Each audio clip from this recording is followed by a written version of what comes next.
Hello friends, कैसे हो आप सभी। उम्मीद करता हूँ कि आप बहुत अच्छे होंगे।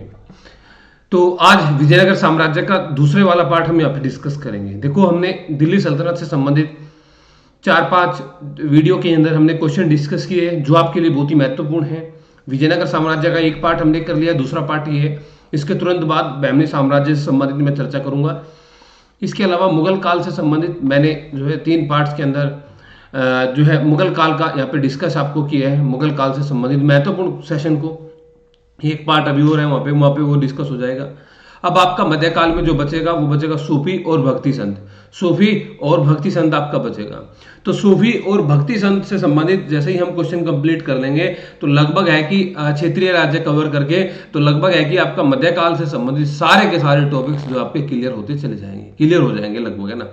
और आधुनिक भारत इससे पहले हमने डिस्कस किया है। महत्वपूर्ण टॉपिक्स को कुछ जो बच रहे हैं वहां पे कंप्लीट कर लेंगे।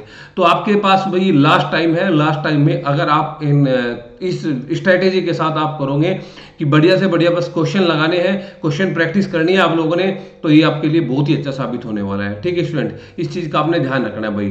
तो यहाँ पे आपने देखना है कि भाई आपका क्या क्या क्वेश्चन विजयनगर साम्राज्य बन सकते हैं। देखो, ये विजयनगर साम्राज्य से संबंधित लगभग 70 क्वेश्चन है। तो और 70 क्वेश्चन अगर आप कर लोगे विजयनगर साम्राज्य में तो आपका ये सारी चीजों को कवर करेगा।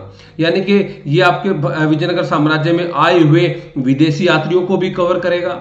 ये आपके विजयनगर साम्राज्य में विजयनगर साम्राज्य के अंदर जो इनकी राजधानियां बनी उसको भी कवर करेगा।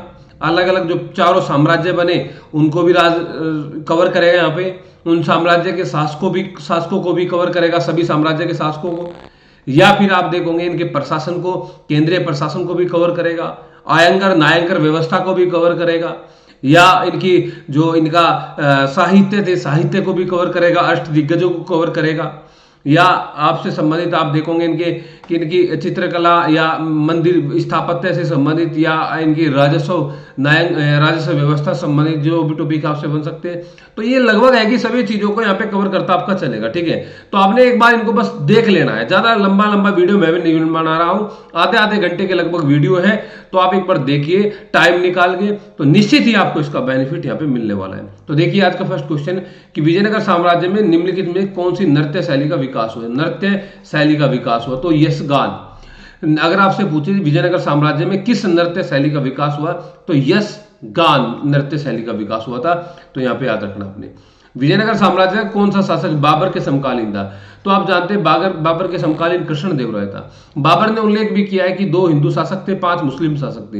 हिंदुओं में मेवाड़ के शासक राणा सांगा और कृष्णदेवराय को उल्लेख किया है। दक्षिण में इधर बहमनी सुल्तान का, मालवा का, गुजरात का, बंगाल का, इनका यहाँ पे वर्णन उन्होंने किया है। ठीक है, बोला है सबसे शक्तिशाली कृष्णदेवराय था। कृष्णदेवराय अगर आपसे पूछा जाए कि कृष्णदेवराय का वंश कौन सा था, वंश अगर आए तो वंश था आपका तुलु वंश। वंश था आपका तुलु वंश से संबंधित कृष्णदेवराय थे। ठीक है, इस बात का आपने पता होना चाहिए भाई। नेक्स्ट आप देखिए कि आप बताइए विदेशी यात्रियों पर आए हुए विदेशी यात्रियों पर विचार करिए कि अब्दुल रजाक या दुआर्टे बारबोसा है यहाँ पे और जीन बैप्टिस्ट ट्रेवेनियर। तो आप यहाँ पे एक बात बताइए, इनमें से कौन से यात्री जो है वो जो है विजयनगर साम्राज्य के अंदर आए थे। विजयनगर साम्राज्य के अंदर आए थे तो अब्दुल रजाक आए थे। आप जानते हैं अब्दुल रजाक ईरान से थे, फारसी थे। या बारबोसा भी आए थे जो है ना ट्रेवेनियर आए थे। ट्रेवेनियर मुगल काल के अंदर आए थे। तो आप जानते हैं कि 8-9 विदेशी यात्री जो है विजयनगर साम्राज्य के अंदर आए थे, जिनमें 3 पुर्तगाली थे, 3 इटली के थे, एक रूस का था, एक ईरान का था। ठीक है, निकोलो कॉन्टी सबसे पहले आता है, फिर अब्दुल रजाक आता है, फिर निकितीन आता है। इसी क्रम में ये सभी विदेशी यात्री यहाँ पे आते हैं। ठीक है, तो अब्दुल रजाक, बारबोसा ये विदेशी यात्री जो थे ये आपके विजयनगर साम्राज्य के समय में आए थे। ठीक है, अगर आपसे पूछे अब्दुल रजाक किसके समय में आया था, किसका शासनकाल था, तो आप बोलोगे देवराय का शासनकाल था। देवराय द्वितीय का शासनकाल था। क्योंकि आप जानते हैं ना निकोलो कॉन्टी के समय में, निकोलो कॉन्टी जो है वो देवराय प्रथम के समय में और अब्दुल रजाक देवराय द्वितीय के समय में यहाँ पे आए थे। तो ये दोनों थे ट्रेवेनियर। आगे चल के आप देखोगे मुगल शासकों के समय में। ठीक है, तो यहाँ पे आंसर क्या होगा भाई, फर्स्ट और सेकंड यहाँ पे आपका राइट आंसर होगा। नेक्स्ट आप देखिए कि अरविडु वंश के संस्थापक तिरुमल। देखो 4 वंश हो गए, जैसे कि अरविडु वंश है ना, इससे पहले 3 वंश और है, संगम वंश, सालू वंश, तुलु वंश। तो उनके भी संस्थापक थे। तो अरविडु वंश के संस्थापक तिरुमल ने विजयनगर साम्राज्य की राजधानी पैनकोट को बनाया। ये आप जानते हैं कि सबकी राजधानी अलग अलग थी। हालांकि ऐसा नहीं है कि आप शुरू में देखोगे कि संगम वंश के अंदर ही दो राजधानियां बन जाती है, ठीक है ना। तो इन्होंने पेंटगोन को राजधानी बनाया था। पेंटगोन की भौगोलिक स्थिति विजयनगर साम्राज्य के मध्य में थी, ये बात भी सही है। आप जानते हैं कि जो अरविडू वंश स्थापित हुआ था वो 1570 में हुआ था। वो कब हुआ था भाई? 1570 में हुआ था। और इससे 5 साल पहले ही 1565 के अंदर एक संघर्ष हुआ था, भारी संघर्ष हुआ था, जिसको आप तालीकोटा के नाम से जानते हैं, राक्षस तांगड़ी के नाम से जानते हैं, जो कि अपना जिस समय डायनेस्टी तुलु वंश हुआ करती थी। तो ये समाप्त हुआ, नष्ट हुआ। इसके बाद में अरविडू वंश की स्थापना हुई और ये जो पेंटगोन को राजधानी बनाया, जो कि विजयनगर साम्राज्य की भौगोलिक अवस्थिति के मध्य में ही था, ठीक है। तो ये कथन सही है, इसकी कारण से ये एक्सप्लेनेशन ये कर रहा है। तो यहाँ पे ए आंसर यहाँ पे आपका राइट है, ए आंसर यहाँ पे आपका राइट है भाई, ठीक है। विजयनगर साम्राज्य में पट्टाभिषेकम किससे संबंधित है? विजयनगर साम्राज्य में पट्टाभिषेकम किससे संबंधित है? तो आप बोलोगे पट्टाभिषेकम किससे संबंधित है? ये संबंधित है युवराज से संबंधित, ये युवराज से संबंधित है। पट्टाभिषेक किसका होता था? युवराज। आप एक चीज जानते हैं कि जो आपने सल्तनत के अंदर देखा कि सल्तनत शासनकाल में अपना उत्तराधिकार का जो नियम था वो नहीं था कि उत्तराधिकार कौन आपका होगा, ठीक है ना।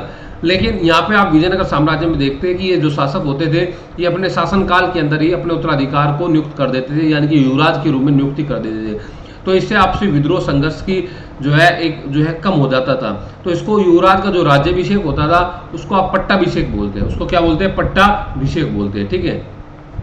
नेक्स्ट कि विजयनगर साम्राज्य में सहवर्ती शासन का प्रचलन था। सहवर्ती का मतलब कि साथ मिलके, सहवर्ती का मतलब कि साथ मिलके, साथ मिलके मतलब आपने देखा कि जिस समय में संगम वंश की स्थापना हुई, संगम वंश में दोनों भाइयों ने, हरिहर ने भी और बुक्का ने भी, हरिहर ने भी और बुक्का ने भी मिलकर शासन किया, यानी कि इन्होंने सहवर्ती शासन किया। इन्होंने गुंटी से शासन किया और यह हरिहर दोनों के साथ, तो सहवर्ती शासन का प्रचलन था, ठीक है। विजयनगर साम्राज्य में राज परिषद की सलाह राजा के लिए बाध्यकारी होती थी। भाई राज परिषद देखो 3 प्रकार की परिषद होती है, राज परिषद, मंत्री परिषद और एक और परिषद होती थी, है ना। लेकिन राज परिषद की सलाह जो है वो बाध्यकारी नहीं होती थी राजा के लिए, वो बाध्यकारी नहीं होती थी, हाँ वो बाध्यकारी नहीं होती थी राजा के लिए। तो इस बात का आपने ध्यान रखना है। मंत्री परिषद की अगर यहीं पे आप बात करेंगे तो ये तो राज परिषद थी, एक आपकी मंत्री परिषद होगी।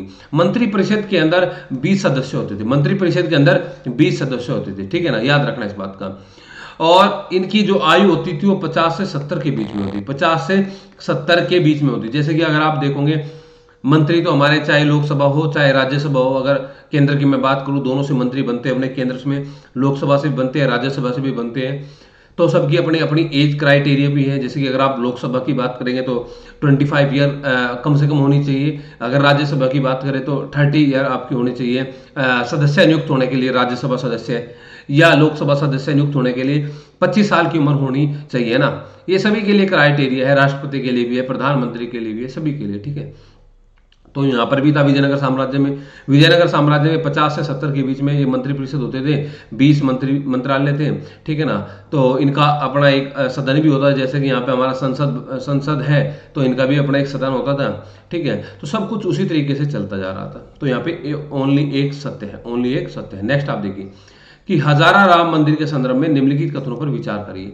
हजारा राम मंदिर के संदर्भ में निम्नलिखित कथनों पर विचार करिए कि इसका निर्माण कृष्णदेव राय ने करवाया था, कि इसका निर्माण कृष्णदेव राय ने करवाया था हजारा राम मंदिर। ये बात सही है कि हजारा राम मंदिर का निर्माण कृष्णदेव राय ने करवाया था। इसका प्रयोग केवल राजा और उनके परिवार द्वारा किया जाता था, ये बात भी सही है। ये अपने लिए बताया जाता है कि इन्होंने अपने लिए बनवाया था हजारा राम मंदिर, और मंदिर के जो आंतरिक भाग में रामायण के चित्र बनाए गए हैं। तो तीनों की तीनों बातें ही यहाँ पे आपकी सही है कि हजारा राम मंदिर का निर्माण कृष्णदेव राय ने, राजा और उनके परिवार के लिए आंतरिक भाग में रामायण के चित्र बनाए गए थे। तो सभी के सभी बातें यहाँ पे आपकी सही है, ठीक है। नेक्स्ट आप देखिए कि यहाँ पे इनके शायरों के अवरोही क्रम बताना है, प्रांतीय शासन का अवरोही क्रम बताना है कि किस अवरोही क्रम में इन्होंने शासन किया।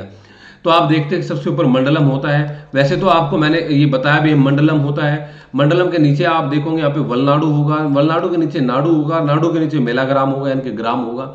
तो आप इस क्रम में आप इसको लगा सकते हैं। तो थर्ड होगा, थर्ड के बाद में 2 होगा, फिर 1 4, थर्ड 2 1 4, यानी कि सी आपका आंसर है। सी यहाँ पे आपका आंसर रहने वाला है, ठीक है। नेक्स्ट आप देखिए कि विजयनगर प्रशासन की मुख्य व्यवस्था नायंकर व्यवस्था। विजयनगर प्रशासन की मुख्य व्यवस्था यानी कि न्यायालंकर व्यवस्था के संदर्भ में कथनों पर विचार करना है। न्यायालंकर व्यवस्था के संदर्भ में कथनों पर विचार करना है। क्या विचार करना है, क्या थी न्यायालंकर व्यवस्था? जैसे आपने दिल्ली सल्तनत के अंदर एकता व्यवस्था को देखा, इसी प्रकार से यहाँ पे आपकी न्यायालंकर व्यवस्था थी। इसी प्रकार से यहाँ पे आपकी न्यायालंकर व्यवस्था थी। एक भूमि का टुकड़ा यहाँ पे दिया जाता था।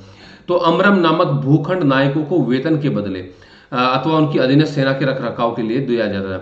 देखो ये अमरम है, ये जो आपको न्यायालंकर व्यवस्था के अंदर दिया जाता है। और वहां पे दिल्ली सल्तनत में वो क्या दिया जाता, आपको एक टुकड़ा भू राजस्व का टुकड़ा यानी कि इक्ता दे दिया जाता था। उसी से इनको अपना वेतन मिलता था, उसी से सेना का रखरखाव करते थे। तो यहाँ पर भी तो ये अमरम ही था। इसको यहाँ पे बोलते हैं उस भूमि के टुकड़े को अमरम, और जो अमरम को प्राप्त करता है उसको बोलते हैं अमर नायक। उसको क्या बोलते हैं, अमर नायक। ठीक है, वहां पे जो अपना इनका हेड होता था, यहाँ पे नायक बोलते हैं, उनके हेड को वली मुक्ति ये सब बोलते थे, है ना। तो सेम बात वही है। प्रत्येक नायक के अंतर्गत रहने वाली सेना का निर्धारण स्वयं राजा करता था। वो भी वहां पर भी क्या होता था, आप देखते हैं कि जब भी दिल्ली सल्तनत के अंदर सुल्तान को आवश्यकता होती थी सेना की, तो इन्होंने सेना देनी होती थी, उपस्थिति करानी होती थी, और इनका निरीक्षण भी कराना होता था। तो सेना का निर्धारण भी राजा करता है। ठीक है, नायकों पर महामंडलेश्वर, जब देखो वहां पर भी एकता के अंदर जो इक्तादार होते थे, जो मुक्ता होते थे, उन्होंने वहां पे जो है अपना निरंकुशता से शासन भी करना शुरू किया। तो समय समय पर दिल्ली सल्तनत के जो सुल्तान थे उन्होंने कंट्रोल भी किया, बलबन ने कंट्रोल किया, अलाउद्दीन ने कंट्रोल किया। तो यहाँ पर भी ये महामंडलेश्वर नामक एक विशेष कमिश्नर की नियुक्ति की थी अच्युत देव राय ने इन पर कंट्रोल करने के लिए। तो बात जो है तीनों की तीनों सही है, बात जो है तीनों की तीनों ही सही है आपकी भाई। ठीक है, नेक्स्ट आप देखिए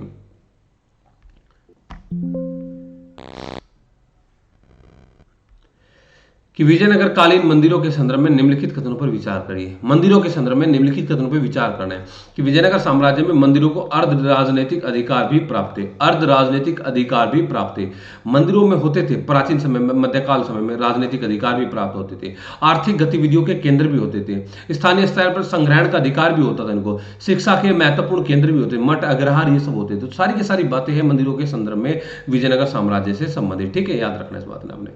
नेक्स्ट आप देखिए, विजयनगर साम्राज्य के प्रांतीय प्रशासन के संदर्भ में कथनों पर विचार करना है। प्रांतीय प्रशासन के संदर्भ में कथनों पर विचार करना है कि स्थानीय प्रशासनिक सभा संस्थाओं को नाडु और सभा कहा जाता था। स्थानीय प्रशासनिक संस्थाओं को नाडु और सभा, बात सही है आपकी। और विजयनगर साम्राज्य में नाडु अनेक समितियों के द्वारा स्वशासन और सामूहिक निर्णय कर सकते थे। सब समितियों के द्वारा स्वशासन और सामूहिक निर्णय, ये दोनों, ये भी बात सही है।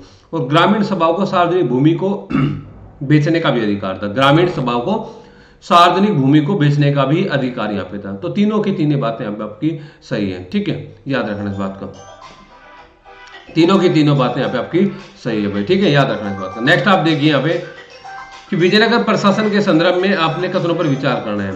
और विजयनगर प्रशासन में आप देखते हैं कि दो व्यवस्था यहाँ पे थी। एक आपकी न्यायालंकर व्यवस्था थी, एक अपनी आयंगर व्यवस्था थी।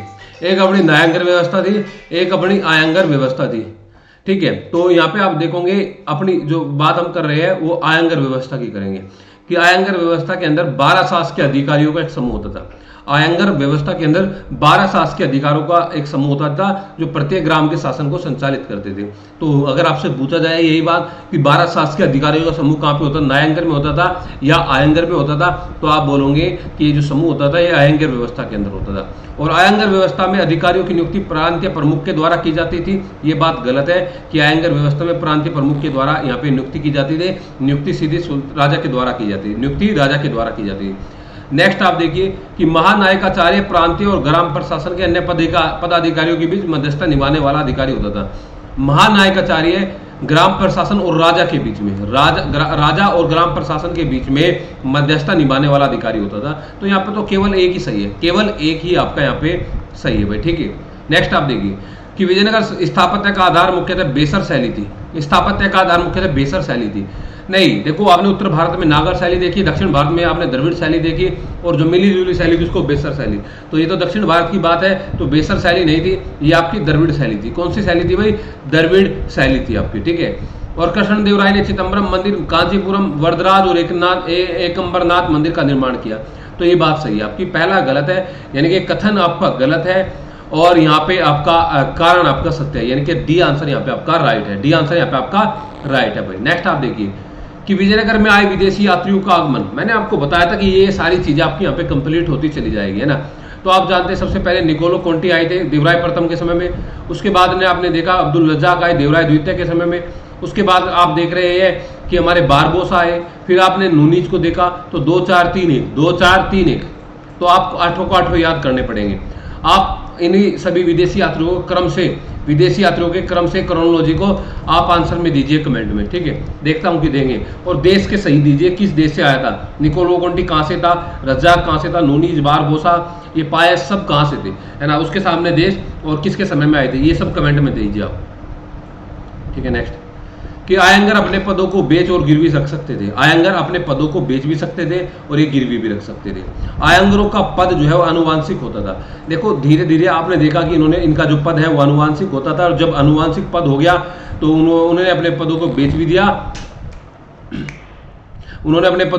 दिया, और वो अपने पद को यहाँ पे गिरवी भी रख सकते थे, ठीक है। तो ये बात भी सही है और ये एक्सप्लेनेशन इसकी सही कर रहा है। नेक्स्ट आप देखिए भाई कि विजयनगर साम्राज्य की आयंगर व्यवस्था के संदर्भ में मानने से क्या अभिप्राय था, मानने से तो लगान और कर मुक्त भूमि, मानने से क्या अभिप्राय था, लगान और कर मुक्त भूमि, ठीक है। और विजयनगर साम्राज्य में कल्याण मंडप एक गैर धार्मिक स्थापत्य था, विजयनगर साम्राज्य में कल्याण मंडप एक गैर धार्मिक स्थापत्य था। विजयनगर साम्राज्य में कल्याण मंडप जो है गैर धार्मिक स्थापत्य नहीं था, एक धार्मिक स्थापत्य था, जो राजा और रानी के विवाह समारोह नहीं, देवी और देवता के विवाह समारोह हेतु बनाया गया था। तो आपको पता होना चाहिए कल्याण मंडप जो है एक धार्मिक स्थापत्य था जो देवी और देवता के विवाह समारोह हेतु बनाया गया था, ठीक है। पहला तो गलत हो गया आपका। और तख्त महल, तरकस महल और गगन महल बैमनी साम्राज्य के स्थापत्य के उदाहरण है। तख्त महल, तरकस महल और गगन महल, ये बात सही आपकी। तीसरा आप देखिए हरविलास और श्रृंगार दीपिका की रचना कन्नड़ भाषा में की गई, ये बात सही है, ये बात गलत है कि कन्नड़ भाषा में की गई है, ये भाषा थी आपकी तेलुगु। देखो ये आपकी एक एक चीज क्लियर होती चली जाएगी, आप ध्यान रखना अगर आप इन क्वेश्चन को कवर करोगे तो केवल 2 सही है, केवल 2 यहाँ पे आपका सही है, नेक्स्ट आप देखिए कि विजयनगर की अर्थव्यवस्था के संदर्भ में कथनों पर विचार करना है कि कौन से कथन सही है। कि विजयनगर मसालों, वस्त्रों और रत्नों के लिए प्रसिद्ध था, ये बात आप जानते हैं।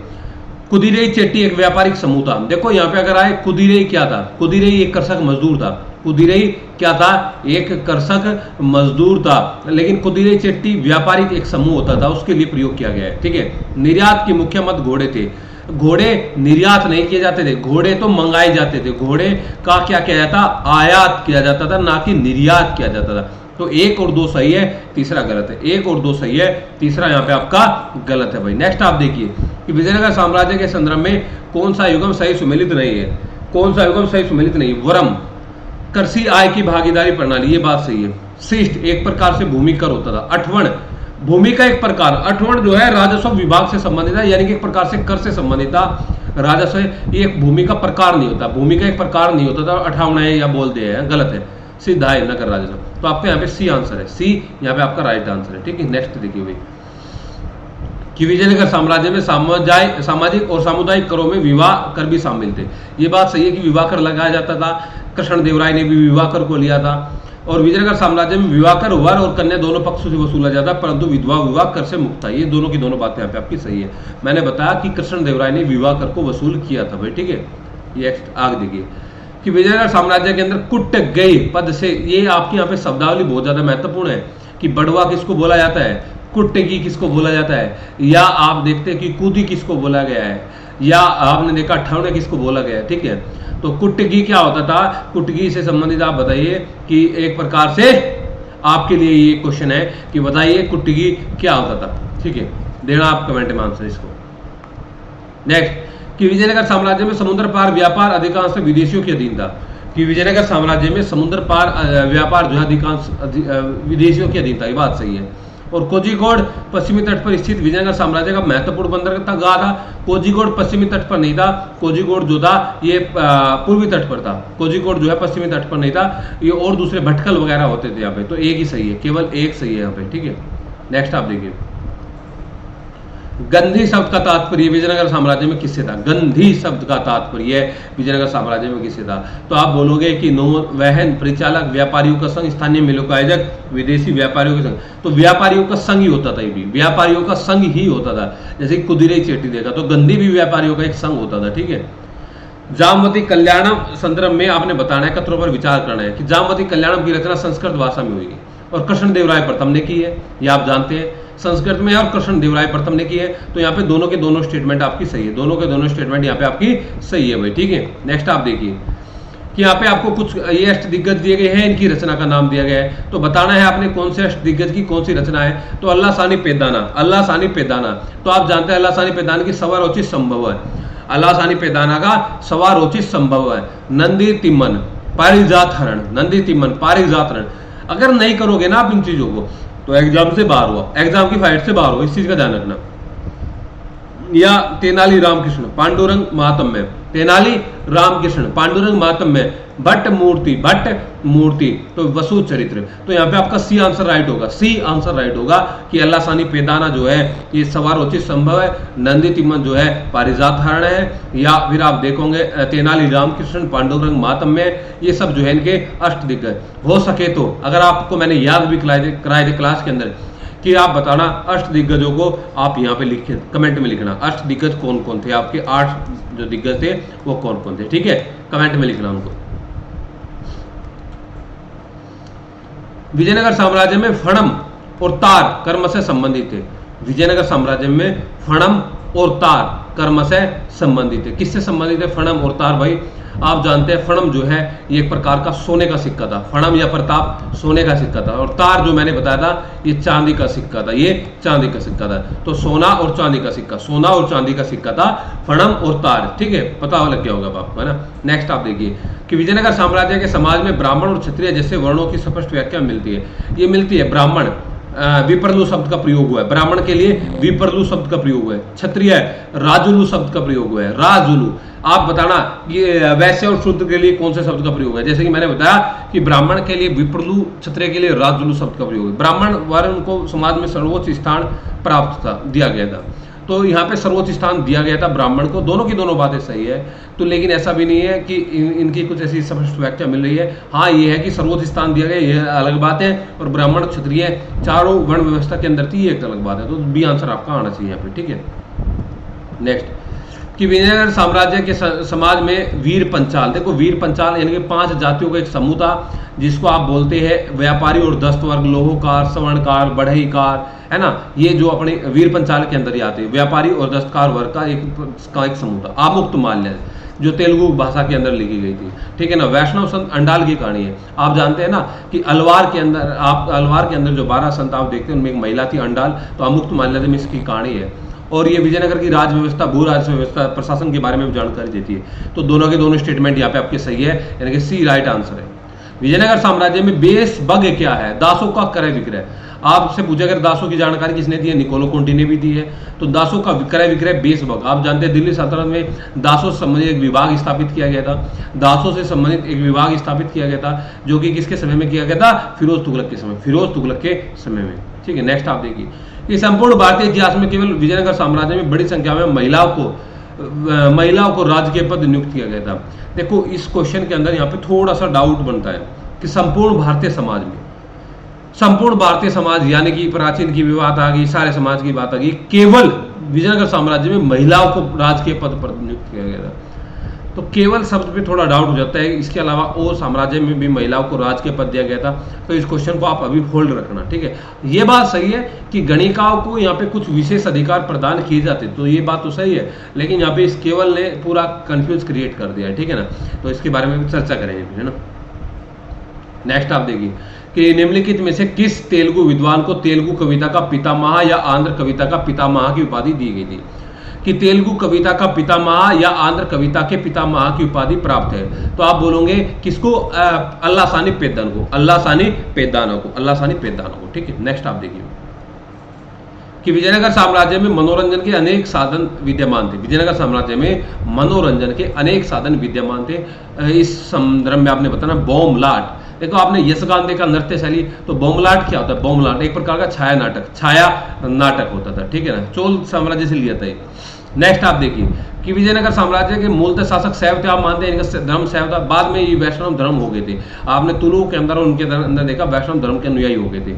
भक्ति आंदोलन के प्रभाव में कृष्णदेवराय ने विठोबा यानी कि वैष्णव संत थे, इनका पूजा प्रारंभ किया। ठीक है, विठोबा दक्षिण भारत में शिव के अवतार थे, शिव के नहीं, ये विष्णु के अवतार थे, तो एक गलत है। 1 और 2 सही है, 1 और 2 यहाँ पे आपका सही है भाई। ठीक है, नेक्स्ट देखिए कि विजयनगर साम्राज्य में वैदिक साहित्य के साथ तमिल, तेलुगु, कन्नड़, मलयालम, विजयनगर साम्राज्य में वैदिक साहित्य के साथ में तमिल, तेलुगु, कन्नड़ और मलयालम जैसे द्रविड़ भाषाओं का विकास हुआ। तो इन चारों भाषाओं का विकास हुआ था। ठीक है, याद रखना। और विजयनगर साम्राज्य में नंदिनागढ़ लिपि का प्रयोग होता था, ये बात भी सही है कि इस लिपि का प्रयोग होता था। और कृष्णदेवराय ने तेलुगु के अतिरिक्त संस्कृत भाषा में भी रचनाएं की। आप जानते हैं कि कई सारी रचनाएं संस्कृत भाषा के अंदर भी थी। तो तीनों की तीनों बातें यहाँ पे आपकी सही है भाई। ठीक है, नेक्स्ट आप देखिए कि विजयनगर साम्राज्य में संस्कृत भाषा की रचना जामवती कल्याणम और उषा परिणय, जामवती कल्याणम और उषा परिणय का रचयिता कौन था?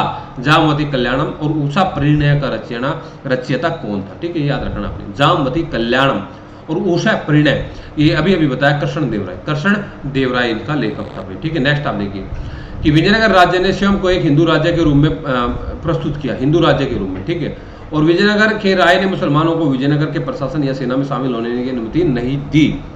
ये बात गलत है, ये बात यहाँ पे गलत है कि इन्होंने आप देखते हैं कि तुर्की दरबारियों की नियुक्ति की थी और मुस्लिमों को अपने शासन में शामिल किया था और कुरान भी अपने साम्राज्य के अंदर रखवाई थी। तो कथन तो सही है लेकिन कारण गलत है, कथन सही है लेकिन कारण यहाँ पे गलत है। तो सी आंसर यहाँ पे आपका राइट है। ठीक है, नेक्स्ट आप देखिए कि विजयनगर के दरबार में किस संत की देखरेख में चारों वेदों पर भाष्य लिखे गए। चारों वेदों पर भाष्य जो लिखे गए थे आप जानते हैं कि सायण की देखरेख में, सायण की देखरेख में। नेक्स्ट आप देखिए कि ये आपकी भूमि होती थी भंडारवाद भूमि, राजकीय भूमि, अमरम भूमि, नायकों के नियंत्रण में भूमि और मान्य भूमि, ब्राह्मणों और मंदिरों के अधीन भूमि।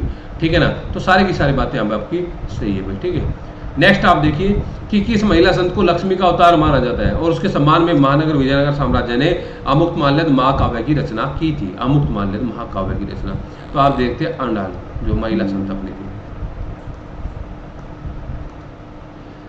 और यहाँ पे देखिए किस विजयनगर राज्य के नियंत्रण निम्नलिखित में किस अधिकारी के सहयोग से ग्राम प्रशासन पर नियंत्रण, ग्राम प्रशासन पर नियंत्रण आपका होता था। तो यहाँ पे ग्राम प्रशासन पर जो नियंत्रण होता था वो महानायकाचार्य। यहाँ पे मुस्लिम तीरंदाजी को शामिल किया था तो देवराय द्वितीय ने, मुस्लिम तीरंदाजी को शामिल किया था देवराय द्वितीय ने। तो ये आपके विजयनगर साम्राज्य के अंदर सेकंड पार्ट आपका था। तो आप इनको मिलाइए, चेक करिए कि कंप्लीट अब 73 क्वेश्चन में से आपका कितना क्वेश्चन यहाँ पे बन रहा है, 73 क्वेश्चन में से कितना क्वेश्चन आपका बन रहा है, तो बताइए आप उसके बाद। ठीक है, मिलते हैं दोस्त नेक्स्ट वीडियो में, तब तक के लिए थैंक्स, जय हिंद।